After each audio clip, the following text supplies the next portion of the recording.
They call me Hector. For 20 years, I've supervised the corporate mailroom at Sterling Gable. Most people hear mailroom and picture a dusty basement with a guy sorting junk mail. They don't understand. The mailroom is the circulatory system of a corporation, the physical embodiment of its nervous system. I don't just see the letters, I see the connections. I see the company's real organizational chart, the one that lives and breathes in the wax-sealed inner office envelopes and the urgent FedEx packages.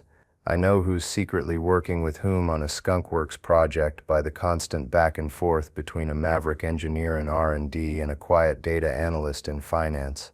I know who's about to be fired by the thick, unnervingly cheerful severance packages that arrive from HR, always addressed with a cold, formal precision. I know who's being sued by the certified letters they refuse to sign for, letting them pile up on my shelf like little monuments to their denial. The paper trail tells no lies. For 2 decades I was the sole keeper of that truth, the librarian of corporate secrets. And then came Bryce. Bryce Calloway, the new VP of Operations, a man who wore suits so sharp they looked like they could cut you, and a smile that never quite reached his eyes. He was young, maybe 35, with an MBA from somewhere prestigious and a vocabulary composed entirely of buzzwords. He spoke of synergies, streamlining, and digital transformation with the religious fervor of a new convert. He saw my mailroom, with its hulking sorting machines that I'd personally calibrated for 20 years, its rows of meticulously labeled pigeonholes, and its quiet, efficient rhythm, and he saw a dinosaur, a relic, an expense to be cut. In his first all-hands meeting, he projected a slide with the words optimizing our information workflow. He announced the elimination of my department, a cost-saving measure that would be replaced by a fully automated third-party digital mail service. He said it would bring Sterling Gable into the 21st century. He looked right at me when he said it, a flicker of pity in his eyes, the kind you give to a family pet you're about to take on its last trip to the vet. He doesn't know that I am the sole keeper of the routing database. Not the physical mail, but the digital codes that direct every single piece of information, from internal invoices to critical legal documents, to their intended recipients. It's a custom system I built, piece by piece, over 15 years, a labyrinth of logic that mirrors the company's actual functional and often secret power structure. It is the company's true brain. My last act won't be sabotage. Sabotage is messy, emotional. This will be an act of perfect, crystalline logic. They want to go back to basics. Fine, it will be a system upgrade. My final contribution to Sterling Gable. On my last day, I will realign the entire routing database to match the company's formal and completely outdated official org chart, the one from 10 years ago that sits gathering dust on the HR server. The one that lists retired executives as department heads and defunct divisions as active. The entire information flow of this multi-billion-dollar company will not just slow down, it will grind to a screeching, catastrophic halt, and only the relic will know how to fix it. If you've ever been made to feel invisible, like a piece of old furniture in the company you helped build, then you'll want to hear this. Let me know in the comments if you've ever seen a new boss try to fix something that was never broken. And make sure you subscribe, because my story is a testament to the fact that sometimes the old ways have teeth. The meeting where Bryce laid out his grand vision was in the main conference room, the one with the panoramic view of the city and the ridiculously expensive espresso machine that no one knew how to clean. I sat in the back, as I always did. My place was in the background, observing. Bryce stood at the front, clicking through his PowerPoint, a symphony of corporate stock photos and meaningless charts. He talked about frictionless communication and leveraging assets. He never once mentioned the names of the 3 people who worked for me, Leo, Maria, and Sam. People with families, mortgages, people who had given years of their lives to making sure his frictionless communication actually happened. To him, they were just numbers on a spreadsheet, a line item to be deleted. After the presentation, he walked over to me, that plastic smile firmly in place. "Hector," he said, his voice dripping with faux sympathy. "I know this is a tough transition, but this is about progress. The future is digital. We'll be providing a generous severance package, of course.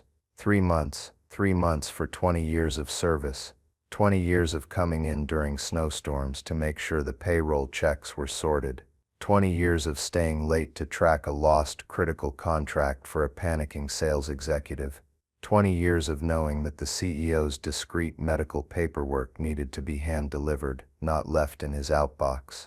I was 3 months shy of my full 20-year pension vesting, the one with the golden handshake clause from the original contract I signed back when the company was run by Old Man Gable himself, a man who knew the name of every single employee. Bryce wouldn't know that. It wasn't in his spreadsheets. I just nodded. I understand, I said. My voice was calm, even. It seemed to unnerve him. He was expecting a fight, an emotional outburst. He was prepared for an old man to plead for his job. He wasn't prepared for quiet acceptance. It's the quiet ones you have to watch. Competence doesn't need to be loud. He patted my shoulder, a gesture of dismissal. Good. I knew you'd be a team player, Hector. I'll have HR send over the paperwork. I walked out of that conference room and didn't go back to the mailroom. I went to the small windowless office that had been mine for 2 decades. It smelled of old paper, ozone from the printers, and the faint, bitter aroma of the dark roast coffee I brewed every morning. I sat in my worn-out chair, the one with the permanent impression of my back, and stared at the wall. It was covered in a sprawling, handwritten chart, a mess of lines, circles, and names connected with colored string. It looked like a conspiracy theorist's fever dream. It was my routing map, the living org chart, not the official one, but the real one. The one that showed that all critical project approvals didn't go to the senior VP of product, but to a quiet, unassuming project manager named Sarah in a forgotten subcommittee, because she was the only one who actually understood the technical specs. The one that showed the head of sales, a notorious blowhard, was completely bypassed on all major accounts, with the information flowing directly to his top 3 salespeople who did all the real work. This was the map I had internalized and then painstakingly codified into my digital routing system, the system Bryce was about to throw in the trash. The walk to my car that evening felt different. The familiar weight of my satchel, the squeak of my shoes on the polished lobby floor, the nod from the security guard, it all felt like a scene from a movie about someone else's life. I got into my 10-year-old sedan, a car I'd kept because it was reliable and paid for, and just sat there in the parking garage. The hum of the fluorescent lights was the only sound. The weight of 20 years settled on me. It wasn't sadness. It was a cold, heavy anger, a geological anger formed by years of pressure and quiet neglect. I had been a company man. I believed in loyalty. I believed that if you did your job well with integrity and dedication, you would be valued. I saw the company not as an employer, but as a commitment, a place I was helping to build and maintain. I remembered Old Man Gable, the founder. He'd walk through the mailroom once a week. He knew my wife's name. He'd ask about my son. When my son had a bad bout of pneumonia one year, Gable sent a courier to our house with a basket of fruit and a handwritten note telling me to take all the time I needed. He understood that a company isn't a machine.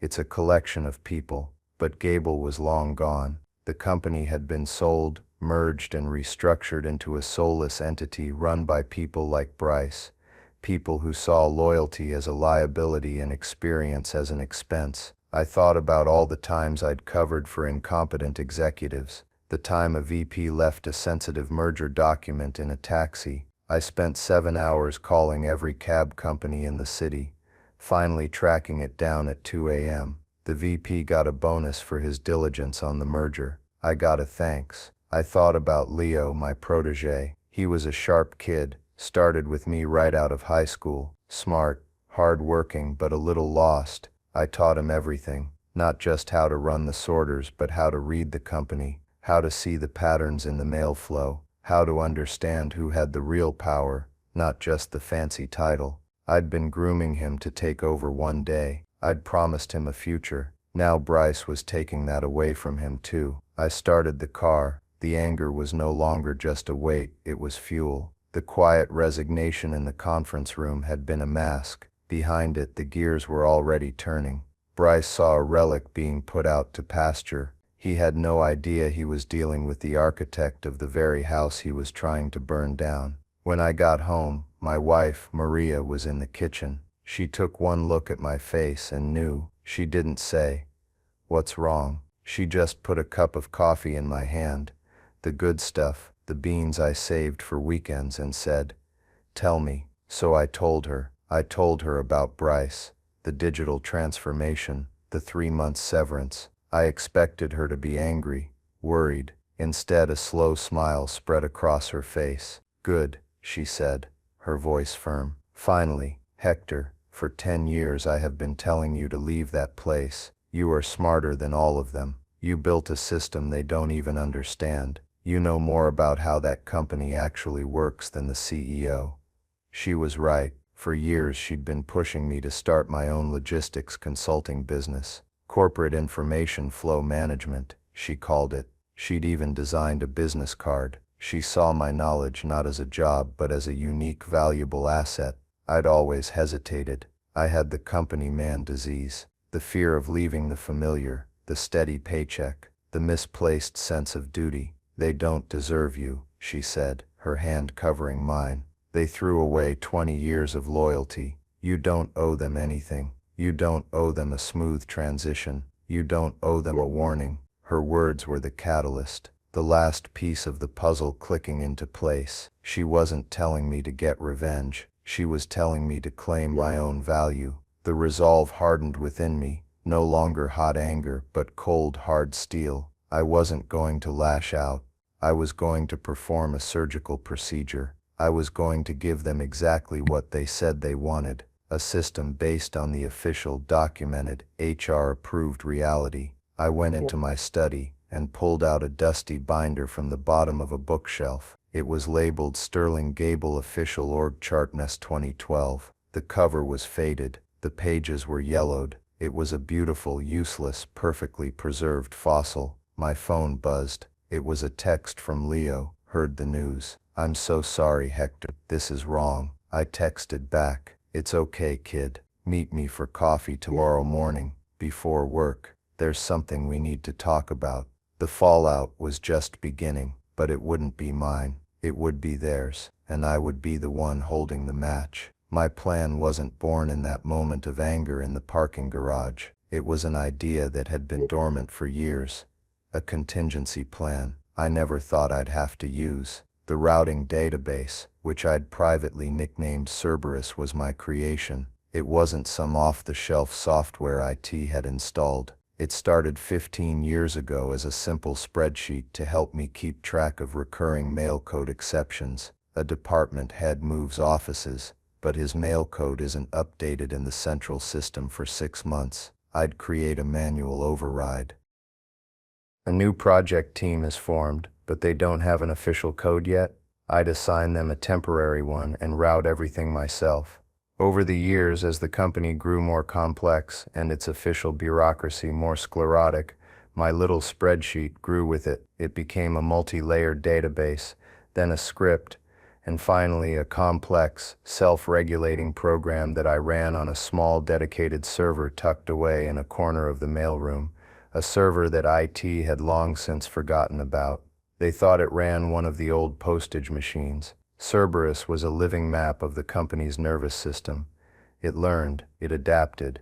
When a new unofficial working group between marketing and legal started collaborating heavily, Cerberus would detect the increased flow of documents between them and suggest a new optimized routing path to me. When an executive was being quietly sidelined, the flow of critical information to his code would trickle to a halt, and Cerberus would flag it. It was intertwined with the main corporate directory, but it acted as an intelligent filter, a layer of logic that made the company's information flow possible. Without it, the official system was a blunt instrument, as dumb as a hammer. It could send a letter to a name and an office number, but it had no idea if that person was on a 3-month sabbatical, if their entire department had been reorged into a new division, or if they were the right person to receive a time-sensitive legal summons. Only Cerberus knew that, and only I knew Cerberus. I never documented it, not out of malice, but because it was organic.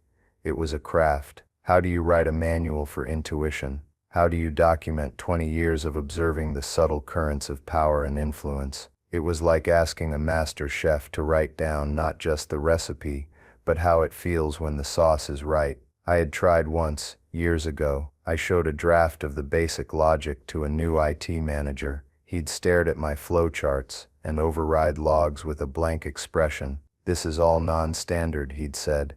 "It's a legacy system. We should deprecate this and migrate everyone to the standard directory protocols." He didn't get it. He saw a problem to be fixed. I saw a solution that was already working perfectly, so I stopped trying. I just kept Cerberus running, my silent, efficient partner in the background. My foresight wasn't about planning revenge, it was about protecting my work. I kept meticulous backups of the database on an encrypted hard drive I took home every night. It was a habit born of a healthy distrust for corporate IT and their tendency to clean up old servers without asking questions. That encrypted drive was my secret weapon. It contained the entire history of the company's evolution, a perfect functional snapshot of the living, breathing organism, and it contained the key to putting it all back together. But I also had another, more valuable asset: loyalty. The next morning, I met Leo at a small coffee shop a few blocks from the office. He looked terrible. His eyes were red-rimmed, and he was clutching his coffee cup like a life raft. "I can't believe it, Hector," he said, his voice low. "Just eliminating the whole department. What are we supposed to do?" I let him vent. He talked about his upcoming wedding, the down payment they were saving for a house. He was scared. I listened patiently, and when he was done, I looked him straight in the eye. "Leo," I said, "I have a plan, but I need your help. It's not illegal, and it's not sabotage, but it requires you to stay. Can you do that?" He looked confused. "Stay, Hector. They're bringing in some third-party contractor. My job is gone in 2 weeks. They need someone to manage the transition," I said. "They need someone to show the new guys where the fuse box is. They'll keep you on for a few months, maybe with a small bonus if you play ball. They're counting on you to make it smooth. I need you to be my eyes and ears." I leaned forward. "Bryce is replacing a functioning nervous system with a blunt object. It's going to fail, not because we're breaking anything, but because he doesn't understand what he's breaking. When it fails, they will be desperate, but they won't know why it's failing. They'll just see the chaos." I explained the plan, the system upgrade, the reversion to the 2012 org chart. I told him how every critical document would start going to the wrong place, how legal notices would be sent to executives who retired 5 years ago, how massive project proposals would land on the desks of people in totally unrelated departments. "It will be a cascade failure," I said. "The information will still be in the system, so from a technical standpoint, nothing will be lost. It will just be misaligned, perfectly and completely misaligned. And the only map of the correct alignment is right here." I tapped my temple. Leo's fear began to be replaced by a look of dawning comprehension, and then a flicker of something else, a spark of defiance. He'd worked with me for 5 years. He'd seen the incompetence I'd shielded the company from. He'd seen good people get pushed out while slick talkers like Bryce got promoted. "What do you need me to do?" he asked, his voice now steady. "Just your job," I said. "Be helpful, be professional, take notes. Every time something goes wrong, I want you to log it. The date, the time, the document, where it went, and where it was supposed to go. Create a paper trail of their incompetence. When they come to you in a panic, you tell them the truth. I don't know. The system is routing based on the official corporate directory. That's the new protocol." He nodded, a slow, determined nod. He was in. The kid had a spine. That afternoon, I made another call, to a lawyer, not a flashy corporate litigator, but a dry, meticulous man named Arthur who specialized in employment contracts. I'd sent him a copy of my original 1999 employment agreement years ago, just for a once-over. Arthur was the kind of lawyer who remembered every clause. I explained the situation with Bryce and the termination. "And the pension?" Arthur asked, his voice sharp. 3 months short," I said. "Ah," he said, a world of meaning in that one syllable. The golden handshake clause. They think since they're terminating your department, they don't have to honor it. They're likely arguing that the clause is tied to a standard retirement, not a departmental dissolution. It's a debatable point, but it's weak. Emotionally plausible for a cost-cutting VP, but legally shaky if challenged. I'm not planning on challenging it directly, I said. I have another form of leverage. I explained, in broad strokes, the nature of the routing system and my plan for the upgrade. I didn't call it revenge. I called it adherence to official corporate policy upon termination of my management role. Arthur was silent for a long moment. I could hear the faint scratching of his pen on a legal pad. "Hector," he said finally, his voice laced with what sounded like grim admiration, "you are a wonderfully devious man. There is nothing illegal in what you are proposing. You are in effect performing your final duty as instructed, sunsetting a non-standard legacy system. The consequences of that action are on them, not you. As long as you don't delete any company property, and your database, being your own creation and not officially sanctioned, is a gray area we can argue over for years, they have very little ground to stand on for a sabotage claim. In fact, if they come after you, their own gross negligence in managing their information infrastructure will be exposed during discovery. It would be embarrassing for them." That was all I needed, a legal green light. The final piece of the plan was me. For the next 2 weeks I was the model employee. I was helpful. I was cooperative. I met with the transition team from the third-party service, a group of slick young techs who talked about the cloud and AI-driven sorting. They looked at my hulking, custom-calibrated machines with open disdain. "We'll have this all running on a single server in Azure by end of the month," one of them boasted. "Fully automated, no human hands required." I just smiled and nodded. I showed them the basic schematics, the power sources, the network connections. I never once mentioned Cerberus. To them, the server in the corner was, as I'd hoped, just part of the old postage system they were decommissioning. On my last day, I came in early. The mailroom was quiet. Leo was already there, a silent nod passing between us. I bought 2 coffees from the good place down the street, and we sat in my office, the one that was already being stripped bare, its walls naked, except for the faint outlines of where my charts had been. We didn't say much. We didn't have to. At 9 a.m., Bryce did a perfunctory walkthrough with an HR representative. He handed me my final paycheck and a folder with my severance agreement. He didn't meet my eye. "Well, Hector," he said, that plastic smile back in place. "End of an era, eh? We appreciate your cooperation in this transition." "I'm always happy to help the company," I said, my voice perfectly neutral. He gave a curt nod and left, already focused on his next synergy. I spent the rest of the day in a state of calm, methodical purpose. I performed a final diagnostic on all the physical equipment, leaving a detailed report for the transition team. I wiped my personal files from the company computer. I packed my box of belongings, a coffee mug from my daughter, a photo of Maria, a small worn-out wrench that I'd used to fix the main sorting machine 100 times. At 4:55 p.m., I sat down at my terminal. One last time,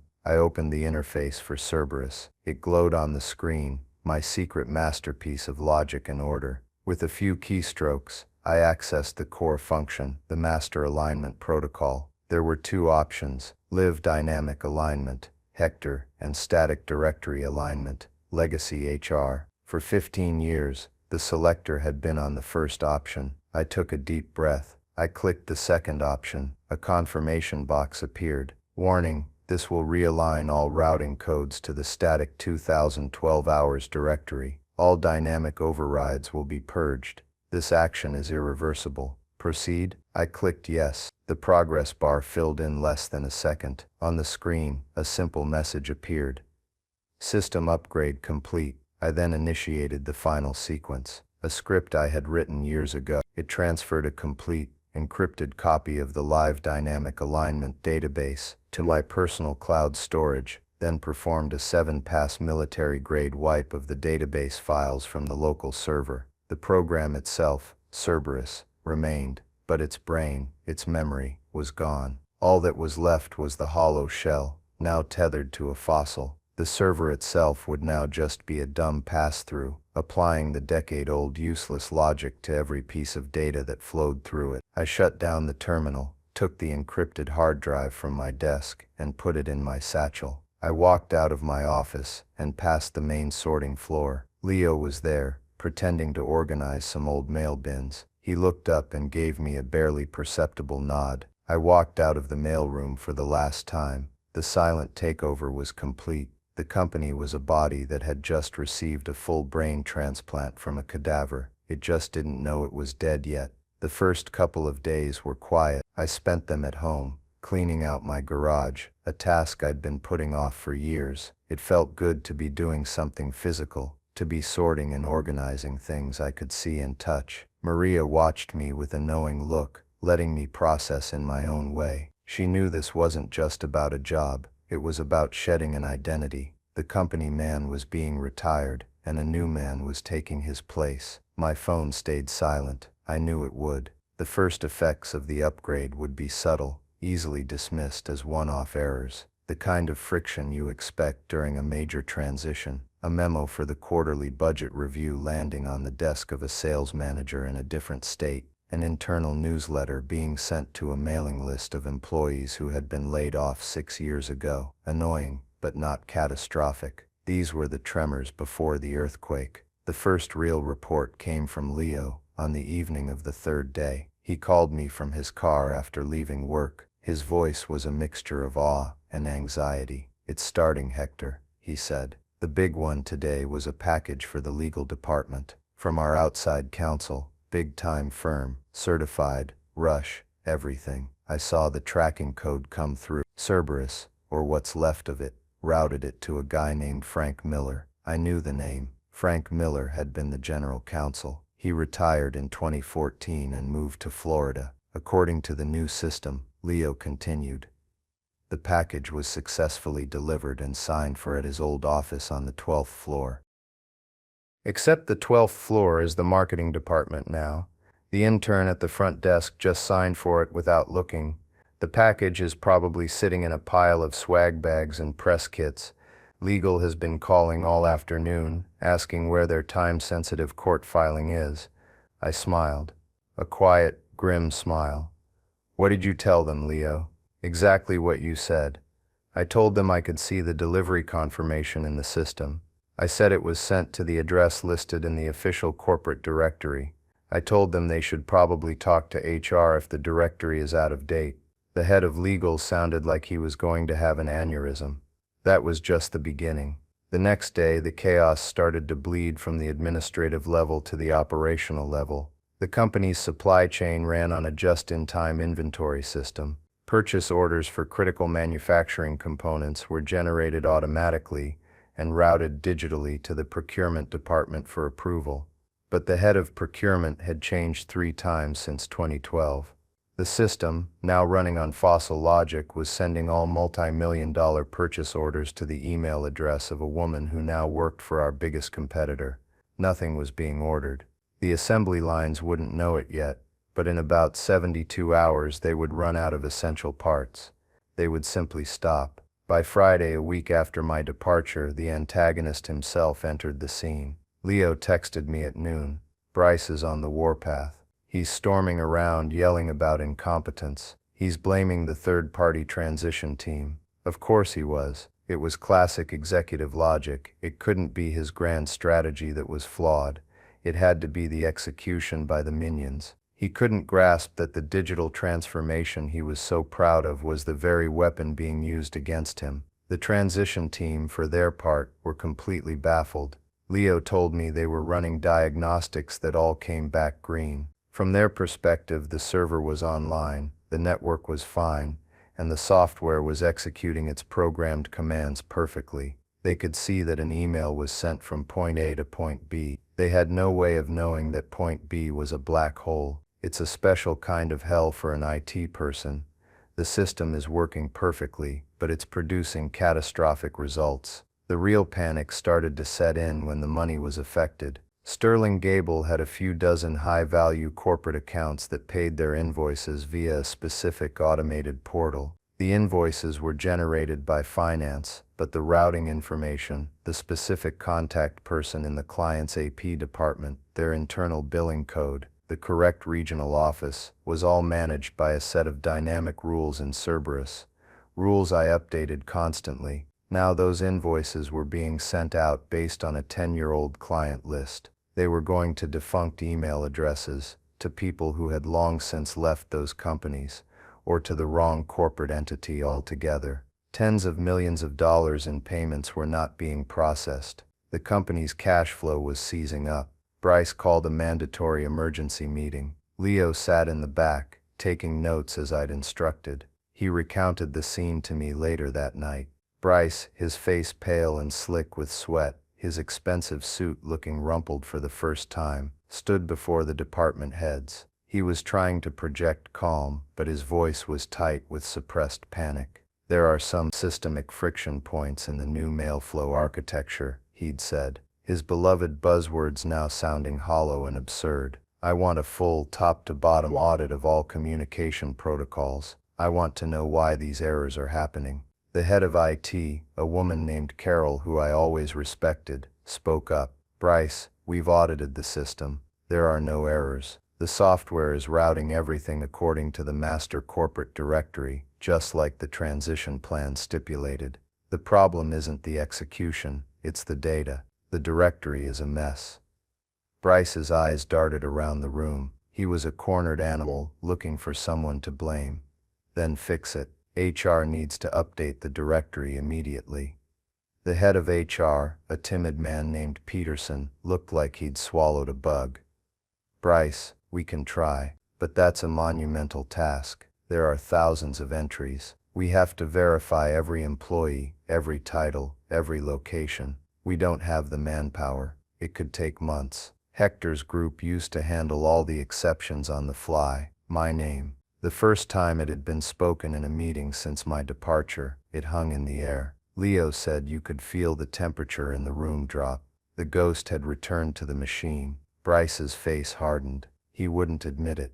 He couldn't. His entire reputation was built on the premise that my department was obsolete. Admitting he needed the relic was admitting his own catastrophic failure. No, he said, his voice sharp. We will not be held hostage by one man's legacy system. We are a forward-thinking company. We will solve this with a forward-thinking solution. Form a task force. Work around the clock. Get it done. He dismissed the meeting. But the seeds of doubt had been planted. The department heads weren't stupid. They could see the simple, terrifying truth that Bryce refused to the relic wasn't just a man. He was the system, and they had thrown him away. The beautiful part was the silence. My phone did not ring. No desperate emails appeared in my inbox. They were still trapped in the first stage of grief, denial. They still believed they could fix it. They still thought competence could be replicated by a task force. They were about to learn that some things, some knowledge, can't be bought or reverse engineered. It has to be earned. Over 20 years. The first major crack in the dam appeared a week and a half after my exit. It came not from an internal failure, but from the outside world, which has no patience for corporate incompetence. Sterling Gable's biggest client was a massive aerospace firm called North Star Dynamics. We're talking a 9-figure-a-year contract. The relationship was managed by a top sales executive named Miller. But I knew from the mail flow that the real work, the day-to-day trust, was held by a senior account manager named Jessica. She was brilliant, meticulous, and the client loved her. The contract was up for its biannual renewal. The final proposal, a massive document worth hundreds of millions of dollars, had to be delivered to North Star's procurement chief by a hard deadline. Jessica had sent it through the internal system. The upgraded system, of course, didn't route it to Jessica's counterpart at North Star. It routed it to the email address of a person who had been their procurement chief a decade ago, an address that was now a dead-end spam trap. The deadline came and went. Silence. The next morning, Sterling Gable's CEO received a call from the CEO of North Star. It was not a pleasant call. They had awarded the contract to a competitor who had submitted their proposal on time. Just like that, the company's most valuable client was gone. The news ripped through the upper floors of the company like a shockwave. This wasn't a misplaced memo anymore. This was a direct hit to the bottom line, a catastrophic, humiliating loss. The exodus began that afternoon. Jessica, the brilliant account manager, quit. She sent a company-wide email, which Leo gleefully forwarded to me. It was a masterpiece of professional savagery. She stated that the company's new operational framework made it impossible for her to effectively serve her clients, and that she could no longer work for an organization that had proactively dismantled its own functional infrastructure. She didn't name me, but everyone knew who she was talking about. She was the first. Over the next 48 hours, 5 other key people resigned. Not executives, but the people I knew were the real pillars. The quiet project manager in R&D who actually got products launched. The lead data analyst who understood the financial models. The logistics expert in shipping who could reroute a global supply chain on the fly. They were all people who relied on the seamless flow of information to do their jobs. Now their work was paralyzed. They were competent people, and competent people do not tolerate working in a system designed by and for the incompetent. They were a talent exodus, a brain drain that the company could not afford. This is when my phone finally rang. It was an unknown number, but I knew who it was. I let it go to voicemail. The message was exactly what I expected. Hector, it's Bryce Calloway. We need to talk. There seem to be some discrepancies in the system you used to manage. Your failure to properly document this proprietary system before your departure could be seen as a malicious act, a gross violation of your employment contract. Call me back immediately. We need to resolve this before we are forced to get our legal team involved. The threat, the last-ditch effort of a desperate man trying to regain control by intimidation. It was almost pitiable. He was accusing me of failing to document a system they didn't even know existed until it was gone. He was threatening me for the very thing he'd praised me for, my cooperation in eliminating it. He was trying to manipulate me with fear. He had no idea I was 2 steps ahead of him. I forwarded the voicemail to my lawyer, Arthur, with a simple note. The fish is on the hook. Arthur called me back within the hour. I could hear the smile in his dry voice. Oh, this is lovely, he said. This is a gift. He's put his legal threat in writing or, well, in a recording. A threat based on the premise that you intentionally withheld information about a system he himself ordered decommissioned. The legal term for his position is laughable. Do not under any circumstances call him back, Hector. The next move is his. Let him make it. And so I waited. The silence from my end was, I knew, more maddening to Bryce than any angry retort. He was used to people cowering when he raised his voice. My silence was a rejection of his power. It told him I wasn't scared. Later that day, Leo called. The atmosphere at the office was funereal. The North Star news was public knowledge, and the stock was tanking. The task force had been disbanded, its members looking shell-shocked and defeated. Bryce had been locked in the CEO's office all afternoon. They're trying to fix it manually, Leo said, his voice a whisper. They have temps in the conference room with printed out copies of the HR directory, trying to build a new routing table in Excel. It's a disaster. They don't know what they're doing. They're arguing about whether Robert Smith's in accounting is the one in the Chicago office or the one in Dallas. I had to stifle a laugh. They were trying to rebuild a cathedral with toothpicks. They were like cavemen trying to understand a smartphone by smashing it with rocks. They saw the pieces, but they had no concept of the architecture, the invisible logic that made it all work. That evening I got a second call. This time it wasn't Bryce. It was the CEO himself, a man named Davison, a man I hadn't spoken to in 5 years. I answered. Hector, he said. His voice was tired. All the executive bluster was gone. It's Robert Davison. I think we need to have a conversation. I stayed silent, letting the space hang there. Look, he sighed. We have a problem, a big one. Bryce may have been overzealous in his approach. We need your help to restore the old system. There it was, the admission, the surrender. I no longer work for Sterling Gable, Mr. Davison, I said, my voice calm and even. My old system, as you call it, was decommissioned at the company's request. I fulfilled my duties as instructed. Hector, please, he said. And the pleading in his voice was my first real taste of victory. We're bleeding. We've lost the North Star account. Good people are leaving. We'll pay you for your time, of course. A consulting fee. A consulting fee, I repeated slowly. For the man you saw as a relic. For the department you saw as a simple cost to be cut. We made a mistake, he said. A grave mistake. We see that now. What will it take to get you to fix this? The power had shifted. Completely. I was no longer the supplicant. I was no longer the loyal employee, begging for scraps of respect. I held the keys to the kingdom they had locked themselves out of. I'll have to think about it, I said. I'll be in touch with my terms, and I hung up. The next morning I sat down with Maria at our kitchen table. I had my notepad, she had hers. We weren't just planning my response, we were founding our new company. This was the first official business meeting of Nexus Logistics Consulting. Maria was the CEO. I was the chief systems architect. Our first client, whether they knew it yet or not, was Sterling Gable. We spent an hour mapping out my terms. They weren't just about money, they were about respect. They were about teaching a lesson in value that would be seared into their corporate memory. Later that day, I sent an email to Davison. It was co-signed by Arthur, my lawyer.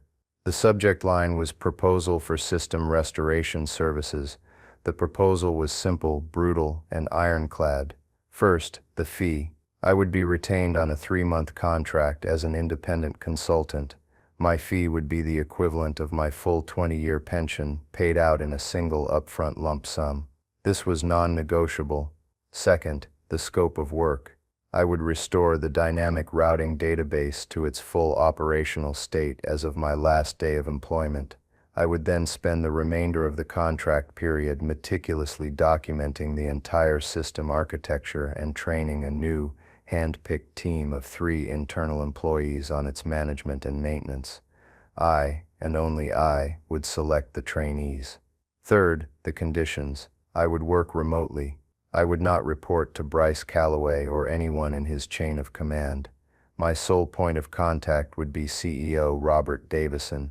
Furthermore, as a condition of my engagement, Bryce Calloway was to have his system access credentials revoked and be placed on immediate administrative leave for the duration of my contract, pending a full review of his role in the North Star debacle. I was demanding they fire the man who fired me before I would even start. The final condition was the most important. At the end of the 3-month contract, Sterling Gable would retain a fully functional, documented system, and I would retain full, unencumbered intellectual property rights to the core logic and architecture of the Cerberus system. I was taking my creation with me. They could have the copy. I was keeping the original formula. We sent the email at 10 a.m. For hours there was silence. I could picture the scene in the executive suite. The rage, the disbelief, the frantic calls to their own lawyers, who would undoubtedly tell them the same thing Arthur told me. I had them, completely and utterly. At 3:15 p.m., I received a 1-sentence email back from Davison. The terms are accepted. Your contract and a wire transfer confirmation for the full amount will be sent to your lawyer by end of day. When can you start? The confrontation, when it came, wasn't a shouting match. It was a quiet, surgical execution. Davison had insisted on a kickoff call the next morning. Me, him, the head of IT, and the head of HR. When I joined the video call from my home office, there was one other person in the conference room with them. Bryce. He looked like a ghost. His face was sallow, his eyes were hollow. He was there, I suspect, as a final, pathetic attempt by Davison to show he was still in charge. He began the meeting with forced cheerfulness. All right, Hector, welcome back, in a manner of speaking. We're all eager to get things back on track. There's a problem, Robert, I said, my voice cutting through his pretense. I let the silence hang for a beat. My contract explicitly states that Mr. Calloway is to be on administrative leave and not involved in this project.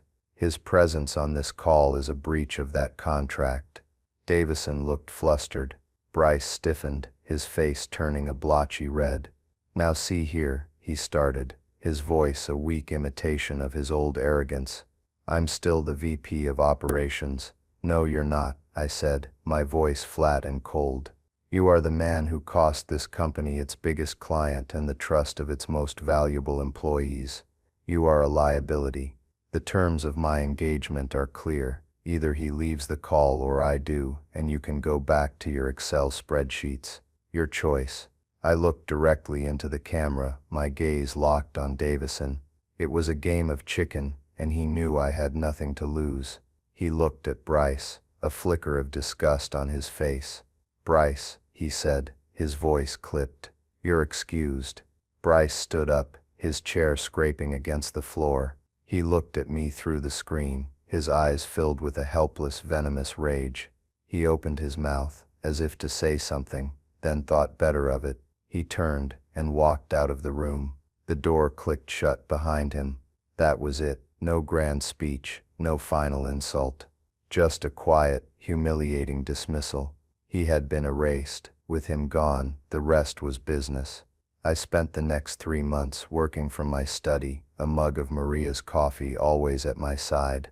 I restored Cerberus from my encrypted backup in less than 5 minutes. The moment it went live, Leo told me the entire building seemed to breathe, a collective sigh of relief. The information started flowing again. The gears of the company began to turn. I chose my 3 trainees carefully. Leo was the first. The other 2 were quiet, competent people from mid-level IT and logistics. People I knew had been overlooked for years. I didn't just teach them how to run the system, I taught them my philosophy. I taught them to see the company as a living thing, to watch the flows, to understand the connections. I was passing on my legacy. The news of Bryce's formal termination came 2 weeks later, a brief, sterile memo from HR. The new workplace reality had set in. I was the ghost in the machine, the remote, invisible hand guiding the company's nervous system, paid more than any executive and answering to no one but the CEO. I was the relic who had become the kingmaker. My 3-month contract ended as quietly as it began. I submitted my final documentation, a 200-page manual complete with flowcharts, diagrams, and a full glossary of terms. It was a perfect blueprint of the system I had built. Leo and his new team were fully trained, ready to take the helm. I had a final call with Davison. He was effusive in his thanks, telling me I had saved the company. He even tried to offer me a permanent high-level position as Chief Information Architect. I politely declined. My time as a company man was over. My own company, Nexus Logistics, already had its first 2 clients lined up, companies run by executives who had left Sterling Gable and knew exactly who had the real expertise. On my last official day as a consultant, I did one final thing. I logged into Cerberus and looked at the live map of the company's information flow. It was healthy, vibrant, the data moving swiftly and efficiently along the paths I had created. Then, as a final symbolic act, I created a new permanent routing rule. Any and all communications addressed to Bryce Calloway would henceforth be routed directly to the system's junk folder, to be automatically deleted after 24 hours. A digital non-person. My work was done. I shut down the laptop and went into the kitchen where Maria was waiting with 2 glasses and a bottle of champagne. We didn't say anything, we just clinked our glasses together. It wasn't a celebration of revenge, it was a celebration of a beginning. It was the first day of the rest of my life, a life where my value wasn't determined by a corporate title or a line on an org chart, but by my own knowledge and integrity. So here I am, in my own office, looking out at a small, dedicated team. Leo is my head of operations, building a business on a simple principle. Competence is the most valuable asset. The real org chart isn't the one printed on paper. It's the invisible network of trust and knowledge that makes a company actually work. For 20 years I was the keeper of that chart for someone else. Now I'm drawing my own. To anyone out there who has ever been overlooked, underestimated, or erased by someone with a fancy title who couldn't do your job for a single day, remember this. Your knowledge has value.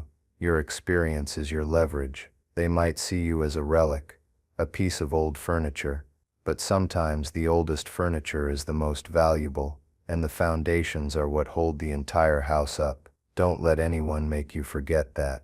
Competence isn't cheap, until you're the one who has to pay the price for losing it. Thanks for listening to my story. If it resonated with you, give this video a like and share it with someone who needs to hear it. And I'd love to read your own stories in the comments below. Have you ever had to teach a new boss the value of experience the hard way? Don't forget to hit that subscribe button and the notification bell so you don't miss the next story.